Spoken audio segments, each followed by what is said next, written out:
Good afternoon, ladies and gentlemen. Here we have with us Shetty, a very popular member and musician from the IIM Calcutta band, JBS Bharosi. Proudly acclaimed to be one of the best guitar players ever in IIM Calcutta. Hi, Shetty. Shetty, let's get down straight to the points. Can you tell us a little bit of the different genres of music you came across in your life, or have personally played? See, different genres of music basically broadly classified.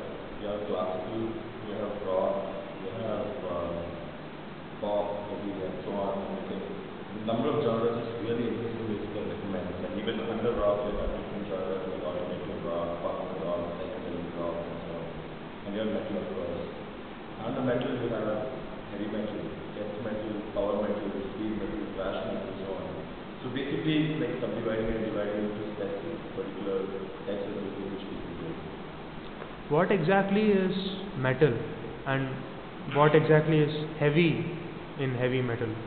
Okay, basically all these genres, what happens is there's a very thin line which differentiates the different genres, so it usually gets blurred. But typically, I would say that metal has more heavy sounding in that sense, and if you consider with respect to instruments, you have in guitars you use more power chords, you use more distortion. In drums you have faster drum beats, you have faster time signatures, and so on.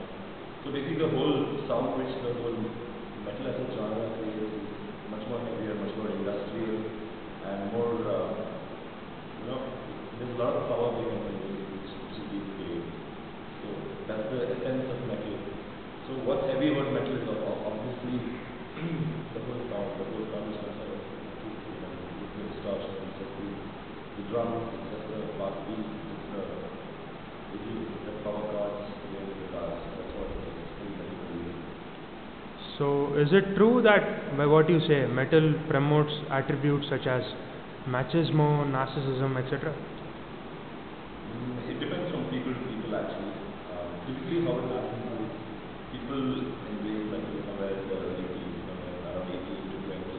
Like they have that fire inside you to rebel, and they have a rebellious nature in you. So typically it feeds onto that emotion which people go through when they're young, in their adolescent years. So per se, yeah, it does it does push people to people who listen to metal feel, or at least they're not about to feel that they are macho or whatever it is. It's more out of a, it's like a theme which is being imbibed by these people. So that's the basic idea. But people grow out of it sometimes in their lives, and some people don't grow out of it ever. So it's more of a personal thing that how you seriously take the music and how seriously take the paraphernalia surrounding the music. So is embracing metal something related to maturity? Only immature people stick to it all along. There is something immature about the whole thing about metal. Musically, to speak, yes, I would still believe that it depends on taste a lot. But yeah, since a lot of people do grow out of metal, a lot of people do stay in metal for a long time in their lives because it depends upon your age, what age you listen to. Because definitely as you get older, you start listening to softer sounds, you start listening to more musically acclaimed songs. I must say metal is much more musically acclaimed or musically well crafted.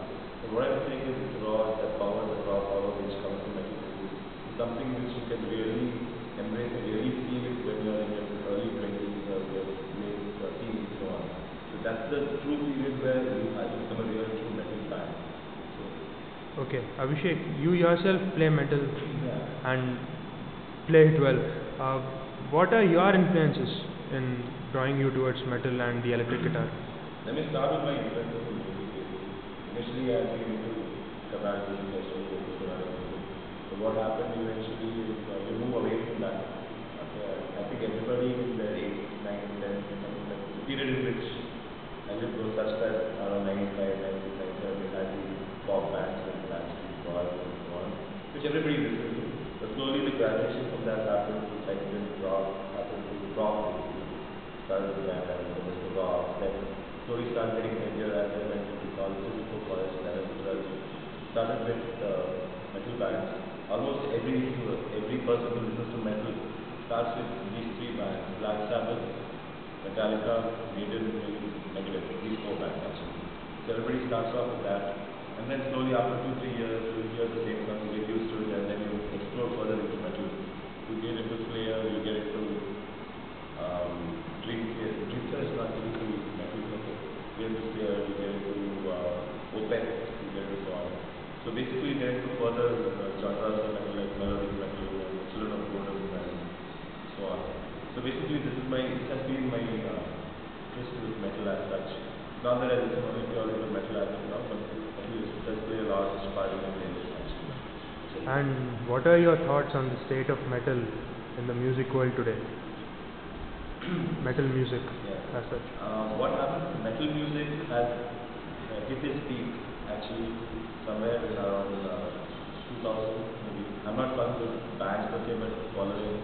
Yes, there is a huge following for metal music even now. Okay, but it's very localized. For example, you take India for that matter. Metal music is far more concentrated in big cities. Okay, and in the smaller cities too, but big cities like say Delhi, Bombay, and Bangalore. Bangalore is the metal place of metal capital of India actually. Everybody plays metal, and nobody ever plays other genres of music. Okay. Then you have people who are from the northeast who have huge influences in metal. So basically, what I'm trying to say is metal has its followers even now.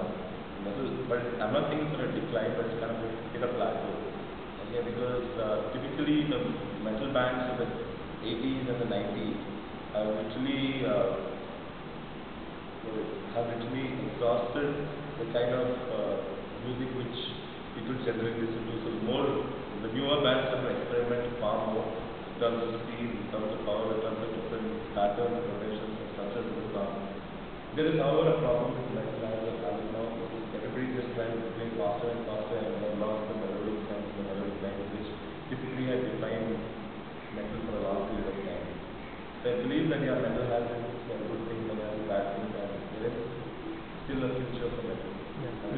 As you mentioned, looking at the good things and the bad things, the pros and cons in the metal subculture, the subculture that is propagated because of metal music throughout the world, how good or bad is it?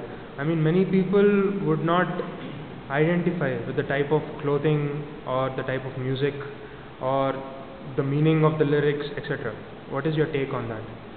See, honestly speaking, the lyrics which are made in metal is quite different from a lot of lyrics in other songs. Because it's very situational. Very situational in the sense of it tries to bring out what the true feelings of people are. So, for example, let me talk about a band called Black Sabbath. Okay. So, they typically are into doom. Okay. They are called the godfathers of heavy metal music.